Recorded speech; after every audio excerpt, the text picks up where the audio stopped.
past those premises to start with, or you wouldn't be in the room. But I also know from time to time you will cringe, and just know that, that's okay. So your master list is on pages 19 and 20. You also have a card, a goldenrod card in your bag that has the master list on it. So you can kind of keep that kind of to one side and help stay on track if you want to and not be flipping back and forth. So I'm going to start with something pretty elementary. So I'm on page 22. And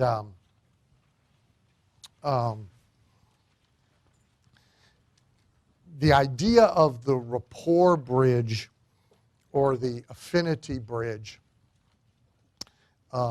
is an important idea because people make almost all their trust decisions, which trust allows for abdication of choice and abdication of responsibility, right? So how many of you, from somebody in your life, periodically get papers you need to sign, and they come to you with little yellow sticky arrows on them where you need to sign, and you sign them, and you put them in the envelope and send them back, and you don't read the documents? Raise your hands. Come on, and you'll learn more looking around at them than you will at me. Okay? See, not half as smart a group as I gave everybody credit for. Harry, you're an attorney. How many people do you send those documents to with little yellow sticky arrows on them, and you know they come back and they haven't read them, right? Why? Why would you do such a thing? Well, because we trust that person. And, of course, we don't want to read the damn documents. And we don't, quote, have time to read the damn documents. And in some cases, we might not understand what we read if we read them, which is even a greater argument for not signing them without reading them. But nonetheless, this is how, you saw the hands, this is how we all, we all behave with somebody. How many of you with more than one? Come on. So we abdicate authority. We abdicate. We don't delegate. We abdicate authority. We abdicate responsibility to people we trust. We do it all the time. How many of you get something done for you, business or personal, by a vendor that you have not price shopped, at least in a long time? Yeah, look. Okay. Why? Because you trust that person. You don't necessarily want the lowest price, but you trust them to be charging you a fair and a reasonable price. And you have actually now abdicated to them. So it happens all the time. And one of the ways that it happens with most people is what this FBI agent calls a rapport bridge. I sometimes call it an affinity bridge. And, of course, a little note you might make, multiple bridges are even better than one. So the Bernie Madoff case, one of the categories of people that he took a large sums of money from were rich Jewish people in New York, because he's a rich Jewish person in New York. And they all support the same charities. They're all at the same events. I asked Joan Rivers if she lost any money to Bernie, and she said no, because I already took that class. I don't invest in anything. I don't understand how the money's being made. She said, but everybody I know lost money to Bernie. And so these affinity bridges and these rapport bridges, when we create them, change the dynamic of how people respond to us.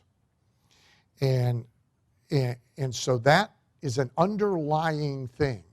If you make that happen with somebody, immediately their natural and their habitual and their logical defenses start to go down. And there's 4 basic ways we do it. One is with empathetic statements. So,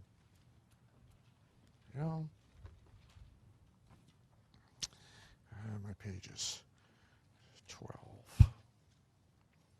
So, I do this a lot, and I do it in copy. I do it orally. I do it one-to-one. In conversational settings, I like to get people to tell me about their pain so I can make empathetic statements back to them about their pain. Why? Because it builds an affinity bridge. If it's not conversational, then you have to integrate it into what you do. The more you integrate it in what you do, the more people are likely to abdicate to you.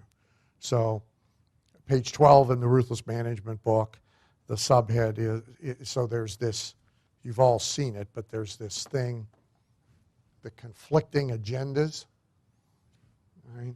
So this is all the employees' agenda. Yours is just has one on it. How much profit can we produce today?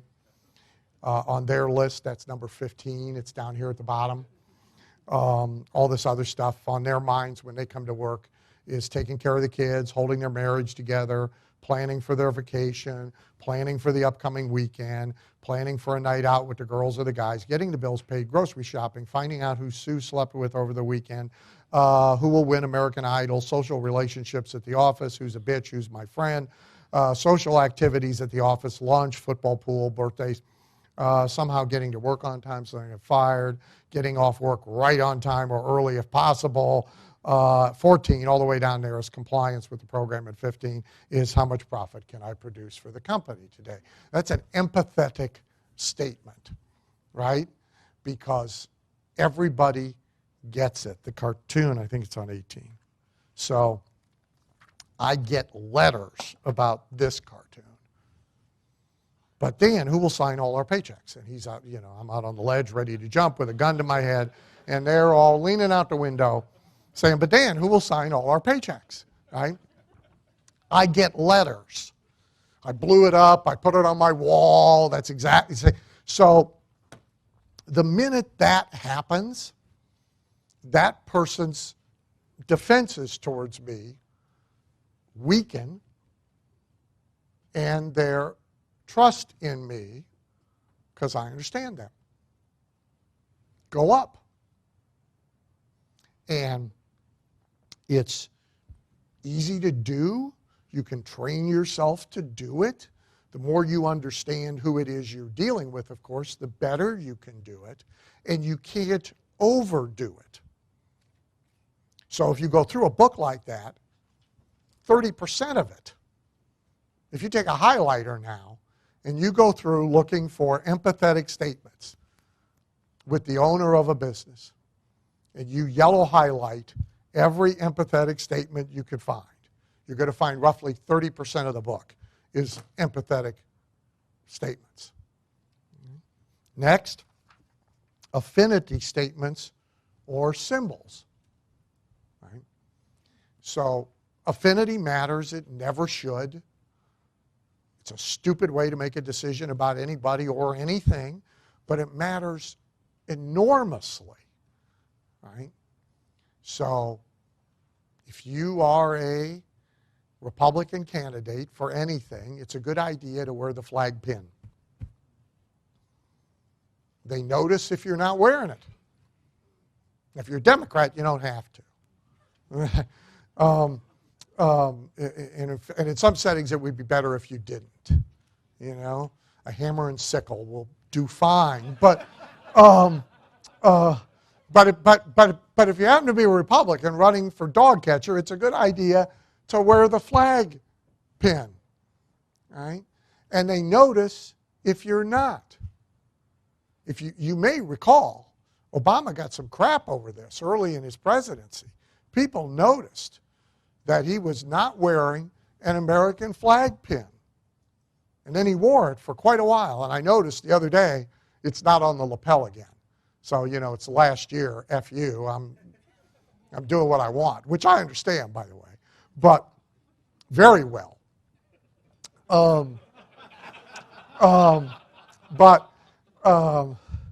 Yeah, they don't like me now. Just wait. We're going to have some real fun in the last 6 months, I promise you. But so affinity statements, I'm one of you somehow, and affinity symbols matter.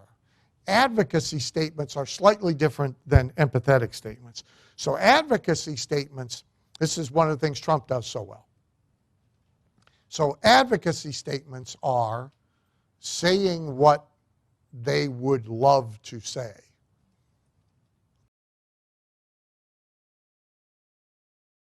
But mostly won't. Standing up for some group against a rather ethereal opponent.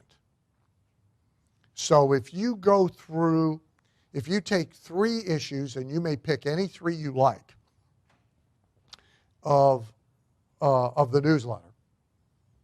So if you do it currently, you have to do the Dan Kennedy pages in the middle of the No BS letter. If you want to go back before that and just get a No BS letter, it doesn't matter, by the way. I'm very consistent about this. And again, you take a highlighter pen and you go through and look for advocacy statements. Me standing up for somebody against a critical view of somebody else, right? You'll find them in every issue. You won't find me omitting them anywhere, and you will tend to find them done a lot. If you want a current reference, so if you go to your February issue, if you want to make a note, and go to Final Thoughts this month on page 16, it's a giant advocacy statement. It's a giant Trump rant on behalf of the little understood and unappreciated entrepreneur, which pretty much all entrepreneurs feel. They are underappreciated and put upon and odd men out and so forth. So the first time anybody ever talked about this to me, it was in a very elementary way, and yet I've never forgotten it or not used it. So on page 24, you have a thing, one of those wonderful acronyms that speakers love to use in seminar called FORM. And it's your template for a conversation with somebody. Because these are the 4 things in order that most people, not you, not us, many of us would have this scrambled. But most people, this is what they are into. And these are the things they talk about all the time, the things they like to talk about. First is family. Right?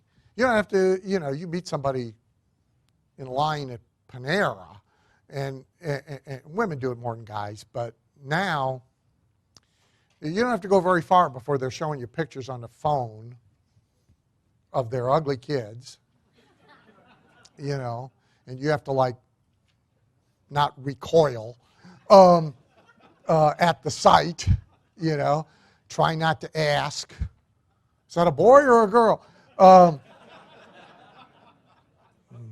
Is it human or is you see that's so family. Then the second thing they'll talk about is their occupation. If they're in business, they're more likely, but they'll talk about their occupation. It's like one of the top questions, right? What do you do? It's information people exchange with each other, right? And workers all use that language. What do you do? We kind of use the language of, oh, well, what business are you in, right? But it's the same thing. Then they'll go to recreation. So if they play golf, you're going to have a conversation about golf. If they bowl, you're going to have a conversation about bowling. If they bet, we're going to have a conversation about what team you bet on last night, et cetera, et cetera. And then finally is some conversation about money. Now that may be in the context of politics. It may be in the context of the economy. It may be personal. But that's what people tend to talk about. And it tends to be the order in which they talk about it. So this is what, and it's still taught, by the way, and it should be.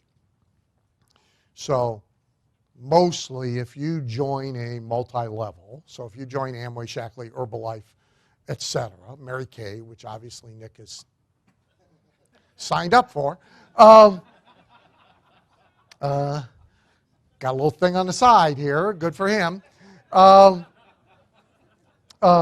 If you join any of them, you'll be taught this as the conversation template for strangers. And also you do it in this order in that context because you want to have built your affinity bridges before you get to trying to recruit somebody. So you build the family affinity bridge, you build the occupation affinity bridge, and you build the recreation affinity bridge before you finally get to talking about money. And the formula is always disclosure with some kind of declarative statement in response to them. Well, I have 5 kids. Let me show you their, Oh, well, so I have none, but my sister has 8. So some kind of a related question, a follow-up question, and a follow-up question if there's positive response. So if they want to talk about family, you stay there for a while. If they don't seem responsive to family, you move on and you ask a question about occupation. You will land with everybody in one of these. It's where they'll want to be. It's where they'll be comfortable engaging in conversation. You can also use, as I said, second-party affinity. Right? So if you don't match, somebody somehow can be used to give you a match. Right? What do? I own a bakery. Really? My grandfather had a bakery. Right? I mean, at worst, really, I love donuts. I mean, there's a second-party affinity, right, that gets you into this conversation. Now, what if we're not in a conversation? We're doing it somehow at a distance through media. You have to imagine the conversation. And you have to basically do both ends of it, but it's the same formula. So people will often say to me, when I'm writing copy for clients, it's like, why are we talking about all this irrelevant stuff? Where I grew up, how many brothers and sisters I had, my boat, why do I show cars, bring the cars? It's because of this, right? Because you get to build rapport bridges and affinity bridges with that stuff, right? So I have this wealth manager client. His name's Ted Oakley. I think third day I'll show you something of his. And so Ted focuses on people who built businesses and are selling them and are going to have 20 million or more in a bucket. And when I got Ted, it was about noon on the consulting day when I got to him telling me his life story. And it turns out he don't like telling it.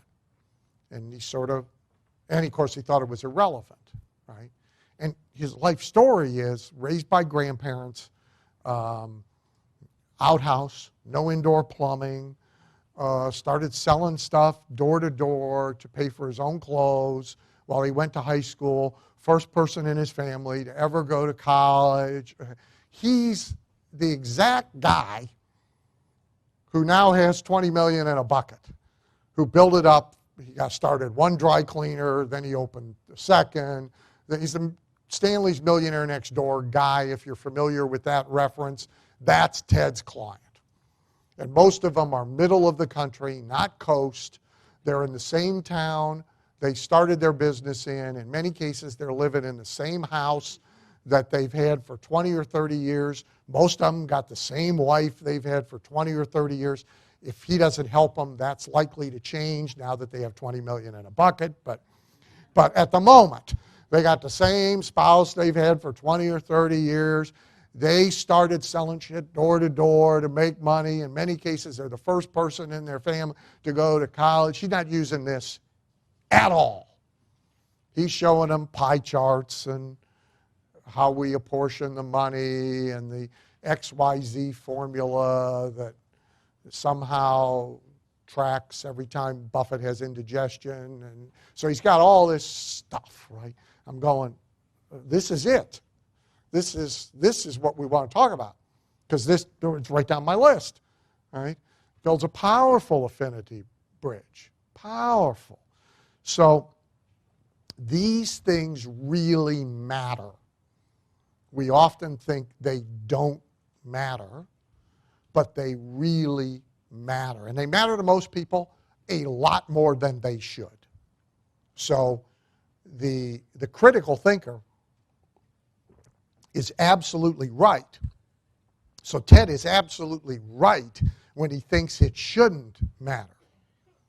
If you're going to hand $20 million over to somebody to manage it, the fact that you and they were both raised by your grandparents and had to sell greeting cards to get money together to buy the suit you wore to the prom should have nothing to do with handing him $20 million of your money to manage. But it has everything to do with you handing him $20 million to manage. Now, the worst thing in his business is he's got a team of young'uns who work the prospect, of course.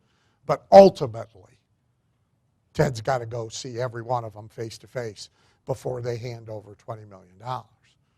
Because that guy looks at him, looks at you, and goes, huh? Not a prayer, right? Ted is exactly what they expected. So they saw Ted on video, they read about Ted, and they're buying Ted's story.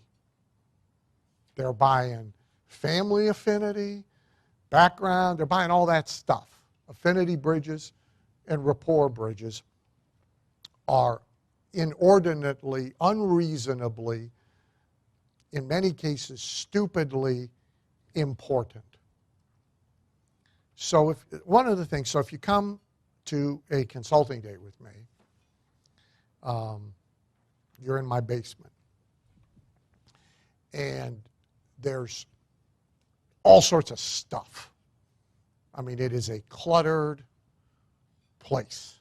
There's all kinds of stuff, objects, pictures, stuff that has nothing to do with my business or your business or why we're there.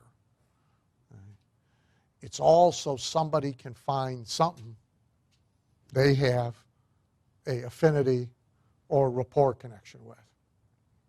Because the minute they find it, we just moved this conversation along a lot.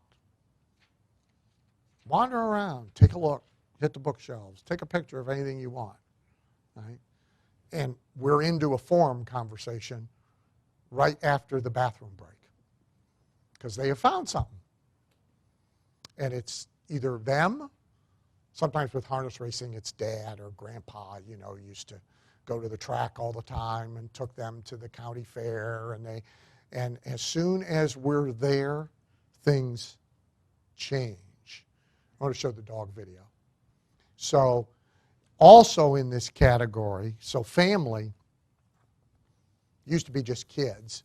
Today, it's kids and pets. You are just as likely, particularly at Boomer and up, to have that person you meet in line at Starbucks showing you pictures of their pets on the phone than you are pictures of their kids. In fact, they're called pet parents, right? That's the new language, if you didn't know it. That is the new language.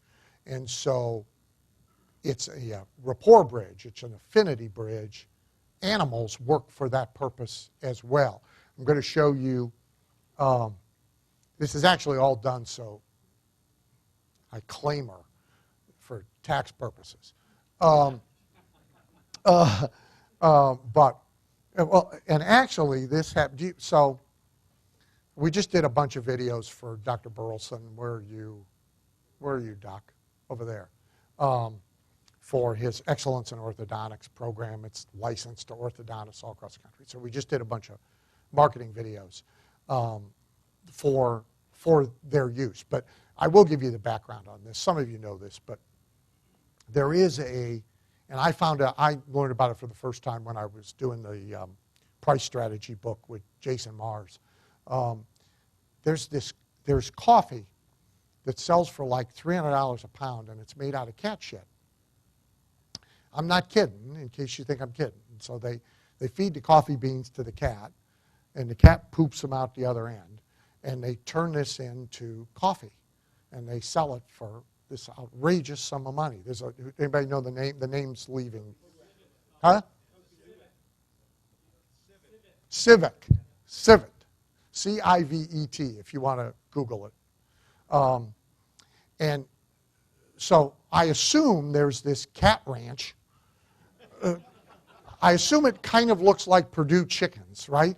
So there's all these cats in these little cubicles, and they feed them coffee beans, and like one of the worst jobs probably, and I'm sure it pays $8 an hour, so we got to pay him $15, is the guy who goes around and gathers up, the cat poop, I assume. But when I first heard it from Jason, I went upstairs and told Carla, we got to have a talk with this dog. Because, she is not earning her keep here. And, so we now make her earn her keep. So this is a video in the package of videos that orthodontists use to talk to their patients about various and sundry things. I'm just going to show you the first part of it. Hi, I'm Jen here with This Is Lady. These days, a lot of empty nesters who have pets are called, and they call themselves, pet parents. If you haven't noticed, that is a favored language now of retailers, veterinarians, and others in the pet care industry.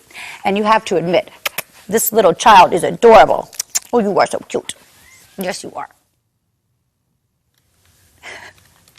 But you are a real parent of a human child, most likely a near teenager or teenager, and parenting those creatures is a lot more complicated than which flavor of kibble to buy and an annual flea. Look at the face, first take.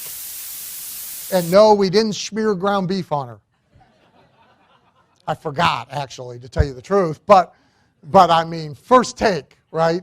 Magnificent, right? Every mom is going to go, ooh, particularly if they got a pet, right? It's like golden. So this stuff is far more powerful than most people give it credit for.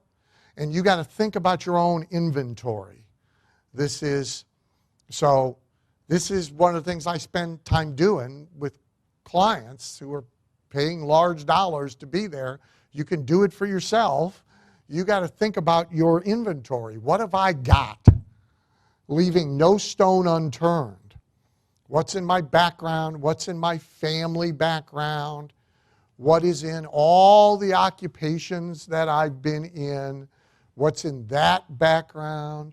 What's under recreation? What have I got? What do I do? What did I used to do? What do I want to do? What was I ever really good at? I don't know, you coached some little league team that won the state championship. That's on the inventory list of stuff you want to use. Right? And if you happen to have a critter, put them to work. And then tax deduct them. Oh yeah, another caveat. I'm not a CPA. So 4 and 5 seem to be in opposition to each other. They aren't. We'll talk about it. But there is power in transparency, and there's also power in intrigue.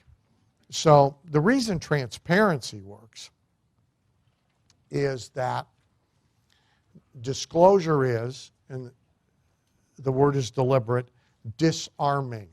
So again, if you want to lower somebody's defenses towards you, disclose things to them. And so a lot of people worry about what they consider to be their negatives. I happen to believe you have no negatives. It's just how you use them. And so disclosure can be a very powerful thing.